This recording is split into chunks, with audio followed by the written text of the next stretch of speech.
ancaman yang benar-benar nyata. Pendukung Prabowo yang bikin hoax, yang ditangkap malah pendukung Ganjar Pranowo.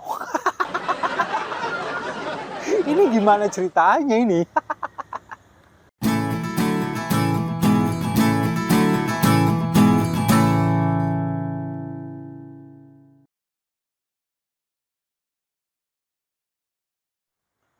Salam damai untuk Indonesia, berjumpa lagi bersama saya Papa Dimas. Info kali ini datangnya dari ancaman yang benar-benar nyata. Pendukung Prabowo yang bikin hoax, yang ditangkap malah pendukung Ganjar Pranowo. Ini gimana ceritanya ini? Ya tapi kita sebelumnya, saya terutama dari Siwo TV juga, ini turut prihatin dengan penangkapan dari Bang Palti Huta Barat yang pemilik akun @paltiwes. Kan kemarin memang sudah ditangkap oleh Bareskrim karena dituduh melakukan penyebaran hoax. Nah, yang menjadi tanda tanya besar bagi kita sekarang, apakah ini memang benar-benar hoax atau bukan, itu masih belum terbukti, masih ngambang. Karena apa? Karena sampai detik ini dari pihak manapun, pihak kepolisian maupun pihak manapun, ini belum melakukan uji digital forensik tentang suara. Benarkah suara ini adalah suara para pejabat atau Forkopimda dari Kabupaten Batubara, Sumatera Utara yang kemudian di-framing seolah-olah mereka tidak netral, seolah-olah mereka mendukung, ada arahan untuk mendukung paslon nomor 2, Prabowo Gibran. Ini masih belum terbukti. Tapi yang disangkakan, dituduhkan kepada Bang Palti Huta Barat ini adalah penyebaran berita hoax. Nah, ini banyak sekali kejanggalan kalau bagi saya. Kenapa? Karena Bang Palti Huta Barat ini hanyalah mereply dari akun sebelumnya. Lalu kemudian juga dari beberapa TV nasional, kemudian beberapa media mainstream ini juga menayangkan video, rekaman video ini, suara ini yang sama. Tapi kenapa yang ditangkap adalah Bang Palti Huta Barat? Nah, sekarang apakah karena Bang Palti ini adalah pendukung Ganjar Pranowo? Ya kita tidak bisa menuduh itu. Tapi kalau menduga sih boleh-boleh saja ya. Menduduh yang nggak boleh.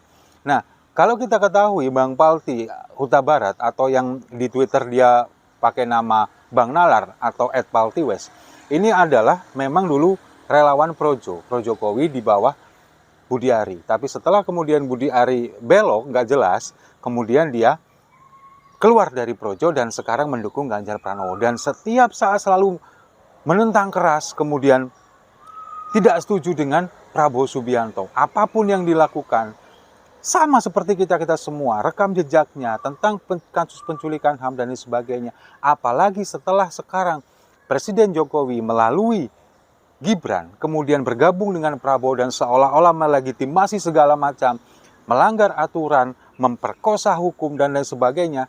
Bang Palti ini adalah orang yang kemudian sangat frontal untuk menyuarakan itu. Kebetulan saya juga mengikuti beliau di X, di Twitter. Sangat frontal memang.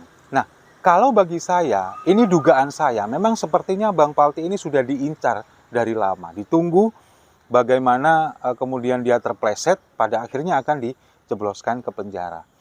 Nah, kemarin kan juga sudah dari Deputi Hukum, bidang hukum tim pemenangan nasional Ganjar Mahfud ini, Pak Todung Mulya Lubis, kemudian juga sudah mengupayakan ini bagaimana Bang Palti supaya ada penangguhan penahanan. Karena apa?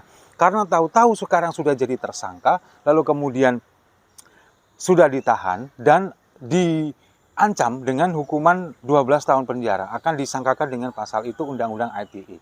Nah, sementara setelah tim Deputi Hukum dari TPN Ganjar Mahfud ini meng-cross-check ke Bareskrim, katanya kemarin itu belum ada pelaporan. Padahal ini adalah delik aduan. Delik aduan yang harus melaporkan Undang-Undang ITE adalah yang bersangkutan. Dalam hal ini adalah harusnya 4 orang pejabat Forkopimda dari Kabupaten Batubara. Ada Kapolres, kemudian Dandim, PJ Bupati, dan dari Kejaksaan. Tapi yang melaporkan ini kemarin katanya belum ada. Dan sekarang hari ini muncul berita sudah ada 2 orang katanya yang melaporkan. Satu di Bareskrim, satunya di Polda Sumatera Utara. Nah, ini yang kemudian tim deputi hukum dari TPN Ganjar Mahfud ini meminta pihak kepolisian untuk mengungkap identitas dari siapa yang melaporkan ini. Apakah benar ada yang melaporkan atau jangan-jangan ini memang kriminalisasi terhadap pendukung Ganjar Mahfud. Ya, ini memang presiden buruk bagi demokrasi kita. Seorang yang mengungkap kedugaan ketidaknetralan dari Forkopimda, dari aparat, dari pemerintah daerah, kemudian disangkakan dengan pasal penyebaran hoax, sementara hoaxnya sendiri ini masih belum terkonfirmasi karena belum ada penelitian atau pengungkapan digital forensik. Nah, itulah yang membuat kita sekarang prihatin. Kemudian di beberapa media sosial ini kemudian muncul tagar Save Palti, kemudian kami tidak takut lawan, ini adalah bentuk dukungan kepada Bang Palti Huta Barat. Dan saya pribadi juga memang mendukung ini untuk kita lawan segala macam bentuk intimidasi, segala macam bentuk kriminalisasi, dan untuk mengungkap kebenaran. Nah, yang menjadi pertanyaan saya, kenapa ketika seorang pendukung Ganjar Pranowo yang mencoba untuk mengungkapkan kebenaran, mengungkapkan ketidaknetralan Forkopimda, baik aparat sipil maupun aparat penegak hukum dan aparat militer, ini kemudian dikriminalisasi. Sementara pendukung Prabowo Subianto yang benar-benar mengeluarkan hoax dan fitnah, ini sampai sekarang dibiarkan saja. Tapi sebelum kita bahas, kita simak dulu videonya berikut ini. Tanyakan bagaimana dengan Pak Mahfud. Pak Mahfud saat ini masih incumbent Menko Polhukam. Dan Pak Mahfud berkeliling kantor-kantor untuk isu pemaksulan. Apakah ini juga tidak ada konflik of interest? Nah, itu ada satu hal soal isu pemaksulan. Tolong mohon saya minta isu waktu saya dulu. pemaksulan mesti dipotong. Itu adalah fitnah. Itu nggak. Sheryl Tanzil, dia adalah mantan pegawai Metro TV yang sekarang menjadi pegawai PSI. Partai Solidaritas Indonesia yang belakangan diplesetkan oleh netizen menjadi partai salah input. Yang dikatakan itu adalah jelas fitnah bahwa Pak Mahfud kemudian berkeliling untuk isu pemaksulan. Nah, setelah ini viral, wawancara ini viral, dia kemudian berusaha membela diri, berusaha mengklarifikasi di berbagai macam platform media sosial. Dia mengatakan bahwa wawancaranya dipotong. Kemudian dia mengutip apa yang disampaikan oleh Faisal Assegaf dan segala macam pembelaan. Dia tidak mau dipersalahkan dengan fitnahnya. Nah, mungkin kalau bagi saya, kenapa kok sampai detik ini tidak ada tindakan dari pihak aparat kepolisian? Ya karena memang ini adalah sama delik aduan. Yang harus melaporkan, yang dirugikan di sini adalah Prof. Mahfud. Tapi kita tahu bahwa Prof. Mahfud nggak mungkin akan melaporkan ini. Apalagi yang mengeluarkan adalah orang yang nggak penting. Itu yang terjadi. Nah, sekarang kalau dia mengatakan dia hanya mengutip kata-kata dari Faisal Assegaf, Faisal Assegaf dalam statementnya tidak pernah mengatakan bahwa Prof. Mahfud ini berkeliling ke kantor-kantor untuk isu pemakzulan.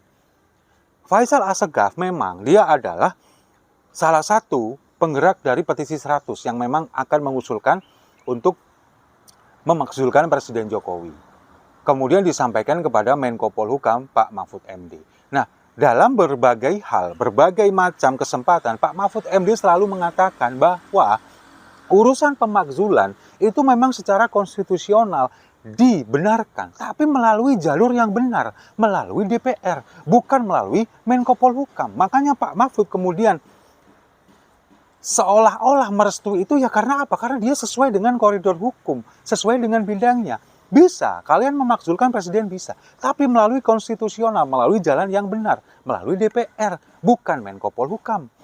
Makanya kemudian Faisal Assegaf ini seolah-olah memframing bahwa Pak Mahfud ini merestui itu. Padahal Pak Mahfud ini mengatakan sesuai dengan koridor hukum bahwa pemakzulan seorang presiden itu bisa dilakukan asalkan sesuai konstitusi. Cuman itu, melalui DPR. Nah kemudian oleh Faisal Assegaf di-framing seolah-olah Pak Mahfud ini merestui. Dia sebetulnya tahu apa yang disampaikan oleh Pak Mahfud. Tapi Dia memang memanfaatkan ini, menunggangi Pak Mahfud seolah-olah apa yang dilakukan didukung oleh Pak Mahfud. Nah, parahnya lagi, oleh pegawai PSI yang satu ini kemudian di-framing lagi seolah-olah Pak Mahfud ini mendatangi kantor-kantor di berbagai instansi untuk isu pemakzulan ini. Ini kan sudah fitnah. Memang Pak Mahfud nggak akan mungkin melaporkan ini, tapi itulah yang dilakukan oleh pendukung Prabowo Subianto. Melakukan fitnah, kemudian melakukan hoax dan menyebarkan ini kemana-mana. Dan yang lebih parahnya lagi, dia nggak pernah merasa bersalah. Kan kampret. Nah, itulah. Sekarang di media sosial, kemudian dia sibuk mengklarifikasi dan nyebokin junjungannya. Kemudian dia sibuk membersihkan dirinya sendiri, mengatakan bahwa dia tidak bersalah dan itu hanya mengutip kata-kata Faisal Assegaf. Nah, kemudian satu lagi, pendukung Prabowo Subianto. Kalau yang ini sih dibilang buzzernya ya. Ada akun X atau akun Twitter yang bernama @partaisosmed. Ini dia mengunggah bahwa Ibu Atikoh ini kemudian melakukan pelanggaran pemilu karena dianggap melakukan kampanye, sedangkan posisinya dia adalah seorang ASN aktif katanya. Padahal faktanya Ibu Atikoh ini sudah mengundurkan diri atau pensiun dini dari ASN sejak Desember tahun 2022. Sudah 1 tahun yang lalu mengundurkan diri. Di saat Pak Ganjar Pranowo masih menjabat sebagai gubernur, di saat Pak Ganjar Pranowo belum dideklarasikan menjadi calon presiden dari PDI Perjuangan. Sudah mengundurkan diri, sudah pensiun dini. Tapi difitnah, dia masih ASN aktif dan melakukan pelanggaran pidana pemilu. Nah, ini kan lebih kampret lagi. Kalau bagi saya, tuduhan-tuduhan semacam ini memang penggiringan opini ini sengaja dilakukan untuk menjatuhkan lawan dari Prabowo Subianto, untuk melakukan fitnah, kemudian seolah-olah ini dijadikan sebuah pembenaran kepada para pendukung yang memang rata-rata nggak punya otak itu, untuk menganggap ini adalah sebuah kebenaran. Tapi kalau bagi saya, yang dilakukan oleh Partai Sosmed ini adalah bentuk kepanikan dan bentuk ketakutan. Karena kalau kita melihat Ibu Atikoh di mana-mana sambutannya luar biasa. Ibu Atikoh selalu dekat dengan berbagai elemen masyarakat, terutama kaum ibu-ibu, terutama di kalangan pondok pesantren. Ini antusiasnya, sambutannya luar biasa. Mereka takut dan mereka panik bahwa suara nanti dari pondok pesantren akan bisa masuk ke Ganjar Pranowo. Dan satu lagi yang mereka takutkan, karena apa? Karena mereka tidak bisa melakukan hal yang sama. Karena junjungannya, istrinya, sudahlah. Setuju ya? Saya rasa itu, terima kasih sudah menyimak. Jangan lupa like, komen, dan subscribe. Sampai jumpa di video-video saya selanjutnya. Segala bentuk intimidasi dan kriminalisasi lawan.